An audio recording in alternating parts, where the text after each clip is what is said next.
Hello and welcome to this week's edition of ADH Tea, the podcast, with me, Sarah, Wheelie Mama, intuitive empowerment coach and disabled mum of 3.5. And me, Donna, tea pioneer in the north of Scotland and tea sorcerer for Unravel Tea. Join us today as we talk about positive illusionary bias. And if you don't have a clue what that is, listen on. What it has led to us doing or not doing, and how I am one giant walking, but actually not walking, ironically, contradiction. Sarah, what is in your cup and what is on your mind today? In my cup is some fizzy water and lime cordial because I ate too quickly before we started recording and my mouth is feeling a little bit burnt. So I've gone for a cold drink again.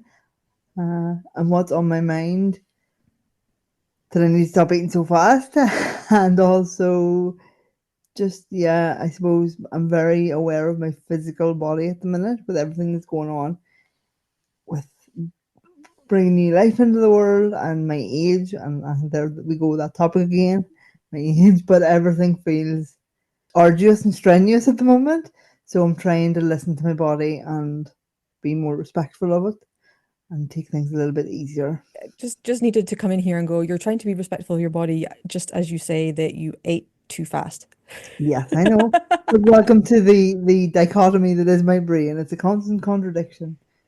And while my body is trying to tell me to slow down, my brain is trying to do all the things all at once. So, welcome to my world. Donna, what's in your mind and what's in your cup? In my cup today is a green tea from Iran. Ooh, For some reason, I had forgotten I had the sample and I discovered it this morning and it is really, really lovely. It's really smooth.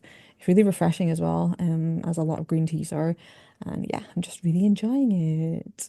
nice. And what is on my mind, other than the fact that you ignored the fact that I said, enjoy your noodles, and you just kind of wolfed them down anyway. In my defense, I didn't see that message until after I'd Mhm, scalded the mouth off myself. mhm, mhm. But yeah, other than the whole age thing, which just to note, if people have listened to the previous episode about about our ages, being told that I'm old by the doctor, I did go back to the doc, and I was not told I was old this time, so that's positive. Yeah, I'm taking that as, as a win. Um, but yeah, another thing that I have been pondering is positive illusionary bias. Which is actually kind of the mismatch of how we view our abilities compared to how what they sometimes are. I often take things on thinking it's fine, I can do all the things. And I think time blindness also comes into this a bit as well because I haven't given myself enough time to learn how to do the thing that I've decided I can do. That makes sense. I have no concept of how long things take. Like, even things that I know I can do, I'll say that'll only take me 5 minutes, and it could be 2 hours worth of work. And I'm like, ugh. Hmm. So yeah, definitely thing. But would you say then you're more on well, of course it's positive, but like, would you say you're more like, yeah, nope, this is going to be easy. I can do this. Would you say you like not overinflate because that sounds Oversubscribe? I don't know. you, what's I the word? assume I can do things that I don't know if I can do, and I just go, yeah, it's fine. It's fine. We'll Like do that. like like overestimate, I Hmm. guess. Okay. Hmm. Hmm. Hmm. Yeah, that's it's really interesting because I would say I'm probably the exact opposite to Okay. that. I need to know that I am very competent in something before I'll even admit that I can do it. So, Wow. like, I would, and I always assume, like, even especially I notice this in my job, like, I've been told more than once that I'm one of the stronger writers and things in the team by pretty much everyone in the team. But I always assume that everybody else is better than me and more experienced than me. And if I have an idea of how to do something and someone else says, "Oh, I think we should do it this way," I'll always go with their method rather than. So yeah, it's Secret option and three is always the best one. Oh, so you're saying like, you've been given two options and then you're like, no, we're gonna do this secret option that nobody else has come up with. We're just gonna go this route. Oh, okay, okay, yes, yes. I was going to say I'm quite a confident person. I'm not confident. I'm self-aware. I'm very self-aware. Like I know but then I'm very aware of my limitations more so than my strengths, I would say. So yeah, I don't know. I'm just a I'm wondering contradiction. if it's like perceived limitations, since you're saying the thing about your colleagues as well, though, it kind of brings to mind more like comparison type of thing. If Hmm. you were in that position and there was nobody else around you to do the work, would you doubt yourself as much? Because that's kind of where it sounds like. Oh no, no. I mean, if there was nobody else to do it and I needed done, I would do it. And even if I didn't know how to do it, I would figure it out. I'm resourceful in that point of view. But I always am like, if someone else is bringing something to the table or suggesting something or putting themselves forward, I will always step back and allow them to shine, more so than actually go, well, actually, no, that's not the best way. Let's do it this way. Okay. And interestingly enough, was speaking to my husband this morning about this. We were talking about like job applications and stuff, and Hmm. it actually in the organization that I work for now, for another few weeks, it actually says on every job application or job advertisement that women, and on the bottom of the um job description it says women and people from the disabled community always undervalue their skills. So if you have some or most of the criteria, but not all of them, apply anyway, and let's have a conversation. Well, it's been kind of proven that women will underestimate their abilities for a job, where men will over Hmm. estimate and go, yeah, I can do this, no problem. Or Hmm. I've got 4 out of the 6. The other two I can pick up as I go along. I'll go with it. Hmm. Yeah, I definitely am on the more cautious side. Unless I had all 6 and 2 other ones, Hmm. I won't apply or I won't try to do Yeah. it. That that's So, that's actually really funny. Because I remember when I had my first job and I was still in uni, and I worked with somebody who applied for a job that asked for like 4 years experience or something like that, and he was just fresh out of uni, and he got the job, and it was like crazy high paid, and I was like, why did you even apply? Because I had that mentality of, mhm, mhm. I wouldn't even be able to tick the boxes. Why do it? And he's just like, oh, I don't know, I had nothing to lose. But yeah, straight out of uni, and he got this really Wow. crazy high paid job, just because he thought I was just gonna go for it and see how it goes. Wow, that's amazing. That's absolutely amazing. I wish that I could be more like back myself more in the Mm-hmm. way that ironically, in my business and like what I do one to one, I always tell people back yourself. You've got to be your own biggest fan because it's not. But then they always say that we teach what we need to learn. Mm-hmm. So it's Mm-hmm. ironic, and also I want to foster that in my kids as well. Like, have a go. Like, the only way you can fail is if you don't even try.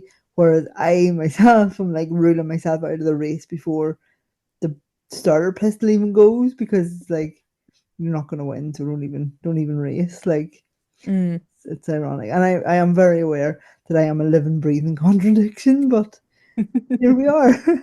Well, no, you're a work in progress. Yes, yes, that is true. Yes, and I've spoken at length about that. So yes, I'll Hmm. take that one. Yes, yes, that's really funny. So, But it's also interesting because you're saying, you step back and let somebody else shine. I kind of do the same in a group setting, but if somebody asks me to do that, that's why I was kind of pulling you out of the group setting there. mhm, If somebody asks me to do something, or if somebody goes, "Oh, can you do this?" I'm like, "Yeah, of course I can." yeah, And then I'll hyper focus on it if I do, I don't know, depends how fun it is. And then I'll figure out how to do it. But I've taken like a whole day to do it instead of like yeah. 10 minutes. If Do you yeah. think that's coming from? That's interesting, actually. Do you think that's coming from a place of the overinflated sense of I can do this, or is it coming from a place of not wanting to let someone down and say no to them? or both? Oh, that's a very good question. I don't know, actually. I think it would be dependent on the situation. It will always, well, again, work in progress. It will, so far, it has always been like, I don't want to let somebody down. And I'm trying to be learning. What kind of sentence was that? I have tried, I'm trying to teach myself to say no more often, Yeah. especially if it's something that I'm actually not that interested in, and somebody else can do it better. That makes it sound like I'm taking work away from other people that are more qualified. That's not the thing. But yeah, it's kind of like sometimes it's almost proving to myself as well that I can do the thing, you know, Mm-hmm. especially if somebody said that I can't, or, let's go back to the old thing again. I'm not subscribing. I'm like, that's it. I want to fix myself. So yeah, I think it's part of the defiance thing as well. I will Mm-hmm. I will get this stuff sorted and it's fine. Yeah, I do think that's and what I've been through recently with like essentially my whole identity, like um, leaving a job that I've been in for 20 years and the job then in the last 3 years that I really loved and stuff. And the whole process was just quite unsettling, for want of a better word, and a bit kind of really like knocked my confidence. I guess the whole thing of like, who am I now? This is who I always was, and who am I now, and stuff. Mm. And you kind of, I'm sitting going, okay, so now that I'm like moving on to other things or have opportunities to do other things, I want to do all the things all at once to really think about being more strategic because I can't do all the things all at once. And then in the next breath, I'm saying I might go and do some study and get a qualification in XYZ. And Danny's like, "Whoa, hold on, like, let's do one thing at a time. You've got a human growing inside you that needs to come out at some point, and like, let's not." But it's that thing of like, it's not validation, but it's like, I guess it's some underlying thing of not being enough and like needing the extra thing to then somehow be valuable or be enough. I don't know. So you're needing the extra bits to take for the job description, essentially, to Yeah, make sure that you yeah. can actually do the thing. Mhm, Yeah, so it's mhm. proving yourself to, maybe not so much yourself. Would it be to yourself or other people? Like, is it external validation It's or is it? definitely to me. It's definitely to myself because even when someone says to me, "You're the best," or "You're," whatever, it doesn't resonate, doesn't ring true to me at all. It's like you're just saying that because either A, you want something from me, or B, you feel sorry for me. I never take a compliment or a positive feedback for what it is. I always go, "Oh, there's a hidden agenda," or "You're just saying that because you feel bad for some reason." And I Mm, never, ever, ever just take it and go, "Oh, thank you." And like, so okay, we're gonna work on that. That's not good. I know it's not. I know it's not. Don't get me wrong. I'm not sitting here like not doing things and like living half a life because of the lack of whatever self-worth. But it doesn't shake me to the core because I'm You're unshakable. unshakable. But it definitely is it's a background noise always. Ah. A low level background hum of like, yeah, they're just people are just saying what they need to say to get by or get out of a situation or into a situation or whatever it is. And I don't tend to, apart with the exception of a few people, you being one and Danny being another. When you guys say something to me, I hear it and I accept it because I know you're coming from a pure place. But everybody else, I'm a little bit suspicious. Yeah. Okay, interesting. I get you. I understand because I was there. Regarding the whole background hum, I had the same thing, but I didn't realize it was there because I've never I Not being there. before yeah, yeah, it was my normal because like I didn't know that you could turn the volume down on it. I mean, we have actually spoken sort of touched upon this before actually. Mhm. You know, are people more resilient if you've never had that, or is that an ADHD thing or is that a human condition thing? It's very difficult because you'll never experience the world other than through your own kind of Exactly. way of Yeah. sort of perception and everything Yeah. like that. So it's quite a difficult thing to explore, I suppose. and quantify. But for me, and I say, I know we've talked about this, but the resilience comes from having the awareness that it's there, Mm, being able to turn it down to a manageable volume and mm, doing the thing anyway.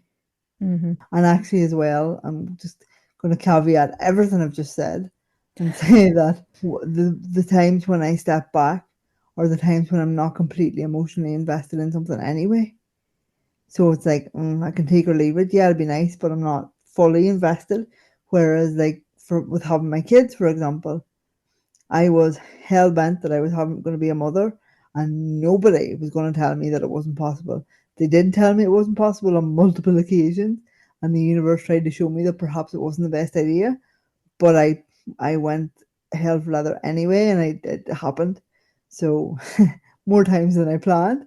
But it just shows. So when I completely commit to something, mind, body, and soul, it happens. Whether or not I have the capability of doing it, I'll make it happen. But if I'm not fully sold, I'll step back. So that actually feels quite, I'm gonna use the word inspiring about regarding my back as well. As I said, I keep on repeating, like, I'm not subscribed to the whole being old thing. I'm gonna fix it, or at least, I don't want to say at least make it manageable because that's not what my aim is. Yeah, I'm gonna heal it. It's gonna be good. Yeah, you are. You absolutely are. And what I loved was when we were talking about this initially, I was listening to your voice note, and I literally typed as you said it. We do not subscribe to this. It was like simultaneous. And I was like, yes, this is the energy, the collective energy here is like, this is not happening. We are not going to allow this to happen. It's just not on your radar at all. And it was so Hmm. brilliant how it just both of us said it at the same time. Hmm.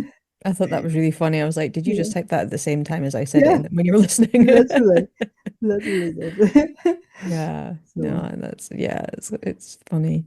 It's also funny that I'm being amused that we've got back to this topic, even though we started on the whole thing of over subscribing ourselves. It's kind of mhm. like it's all come full circle.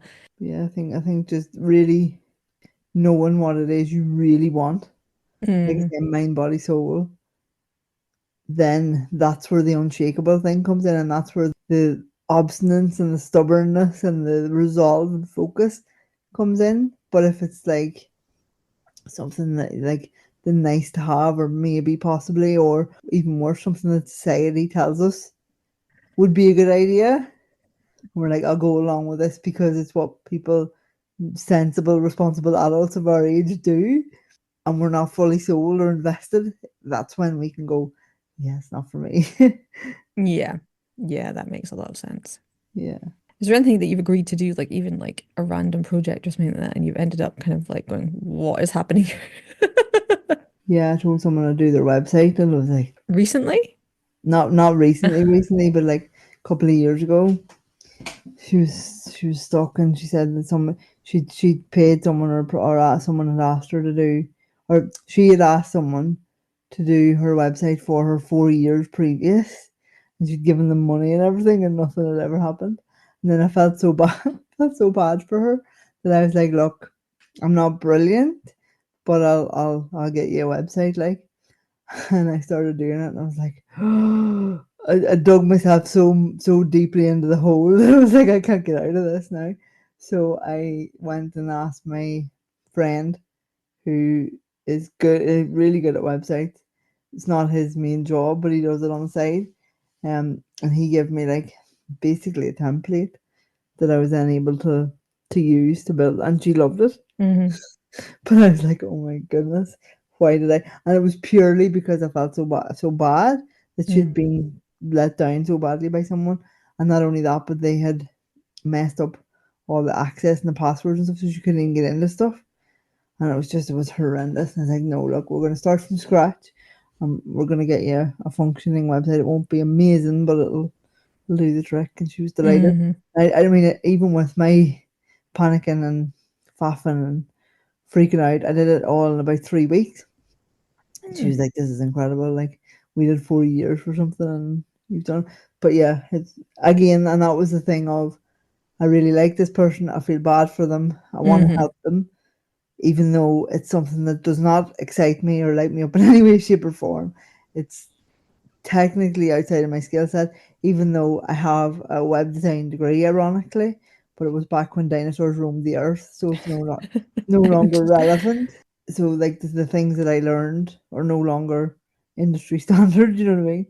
It's like I mean HTML, something that I learned, which is a good skill to have still. And my 9 year old, well, nearly 9 year old son is now learning HTML, and like he's like, oh, it's handy to know what's happening when you see. And then he was like, I'm not very good. And I think, hold on a second, I was 18 before I started to learn, so you've already got like an 8 or 10 year leap on me. Hmm. So, and I love that he's really wanting to get into the nuts and bolts of it all. But yeah, my training that I got in my degree is not relevant anymore. And Hmm. I was like, I'm bound to be able to cobble something together. And then I had to ask for help, which was kind of good that I did ask for help rather than sitting freaking out for 6 months and avoiding her and stuff. Hmm. So Hmm. that was good. But yeah, technical and creative things are where I panic the most. Apart from like obviously written creativity, I can do that with my eyes closed. But like visual creativity and like artistic things, that's where I freak out the most, I think. I still think that you don't give yourself enough credit, and I think that you have this ingrained belief that it's a problem, and therefore Mhm. it is a problem. But I Yeah. think you'd Oh be, yeah. I think that I think you could do things that you don't think you can do. Yeah, probably. But I know, I mean, I know where my blind spot of, let's call it visual creativity. I know where that comes from. It was a teacher at school. I don't know if I mentioned her Oh, was it before. the art teacher? Was it? Yeah, yeah. That woman has cost me decades of therapy. Like she really has. Yeah, it was so, and it was just one throwaway comment. Like clearly she was having a bad day, and I was pissing her off, and she just said what came into her head.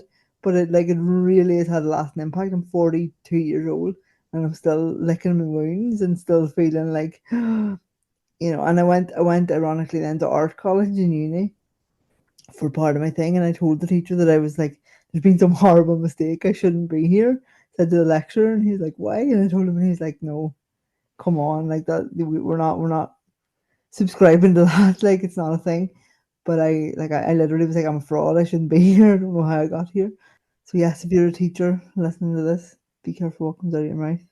Or anybody with kind of that, I don't want to call it power, but the level No, of respect that people should have, influence including over. doctors. Yeah, yes, correct, absolutely, because you don't in many ways it's a hard thing because you and I can have a bad day and vent and it doesn't impact anyone really, but somebody who's Hmm. in that position of authority or where somebody else is really trusting them, um it can be very very very dangerous to have a bad day Hmm. and not Yeah. be aware of what's going on in your mouth. Yeah. My problem is that I tend to then get it in my head that I can do it anyway, even if I really can't. And I will teach myself how to do it, even if it takes me like a Mhm. month when it shouldn't. Yeah. And I will not ask for help. And I will make sure that I do it.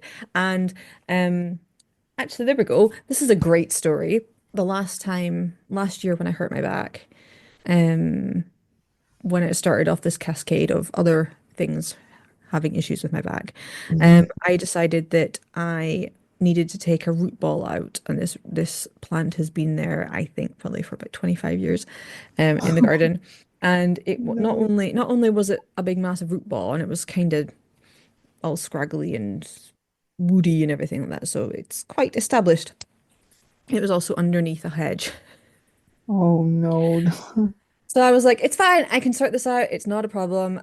So I set up a series of levers because I was like, if I do that, I know I'm going to hurt my back. You can't see Sarah's face at the moment. I'm I was about to like, go over into the corner and rock back and forward a bit. well, I decided that I was going to hurt my back, so I didn't want to do that. So I was aware. So I set up a series of levers and with different kind of spades and things like that, so that I didn't have to put so much pressure. I was using science. I didn't have to put so much pressure and still have that leverage. I was okay that night, but the next day was not good. And that's my back's not been the same since. Oops. I did it though. The I the have ball pain came in my out. back just thinking about it. Yes, but at what cost? I know. I was trying to be sensible with my series of levers, okay? Um, yeah. My word. And I think on that note, we'll end this. Mm, So Sarah can get over her what would you call it? yeah. Yeah, I think that's probably a good note to end on so I can go and have book in some therapy after hearing that. Oops. Yes. Thank you for listening to this week's episode of ADHT, where we spoke about positive illusionary bias, or the mismatch between how we view our abilities compared to what they sometimes actually are. Within that, we also circled back to the whole not subscribing to things when people tell us. So, for example, feeling old, being told that we're old, or in Sarah's case, being told that you essentially can't have kids. I think she's mega proved people wrong there. We do also have threads. You can find us on ADHT the podcast. You can also find us on Instagram as well, ADHD the podcast. And you can find me across on Instagram and threads on Unravel Tea. And Sarah is on TikTok on It's Wheelie Mama. So find her Mhm. there. And if you'd like to send us any messages, our DMs on Instagram are open. And we will even read out some comments. So yes. Yeah. Thank you. Bye. Thank you. Bye bye.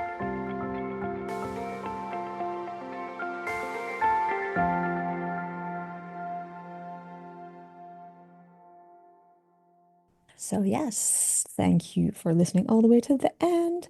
Don't use a series of levers to take out a root ball. Get somebody who knows what they're doing.